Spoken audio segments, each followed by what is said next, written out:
Bahrain சிறையிலிருந்து விடுவிக்கப்பட்ட நிலை மீனவர்களை வரவேற்க அரசியல் கட்சியினர் போட்டி போட்டு சென்றதால் பரபரப்பு ஏற்பட்டது.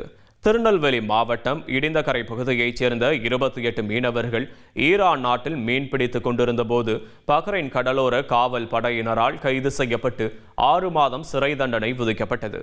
இந்திய அரசின் வெளியுறவுத்துறை மூலமாக பஹ்ரைன் நீதிமன்றத்தில் மேல்முறையீடு செய்யப்பட்டு அவர்களின் தண்டனை காலம் 3 மாதங்களாக குறைக்கப்பட்டதை அடுத்து அவர்கள் விடுதலை செய்யப்பட்டனர். தொடர்ந்து திருவனந்தபுரம் விமான நிலையத்தில் வந்திறங்கிய மீனவர்களை வரவேற்க தமிழக சட்டமன்ற சபாநாயகர் அப்பாவு தலைமையில் திமுகவினரும், திருநெல்வேலி எம்பி ராபர்ட் புரூஸ் தலைமையில் காங்கிரஸ் கட்சியினரும், நாகர்கோயில் சட்டமன்ற தொகுதி உறுப்பினர் MR காந்தி தலைமையில் பாஜக கட்சியினரும் திரண்டதால் பரபரப்பு ஏற்பட்டது. செய்திகளை உடனுக்குடன் தெரிந்து கொள்ள உடனே சப்ஸ்கிரைப் பண்ணுங்க.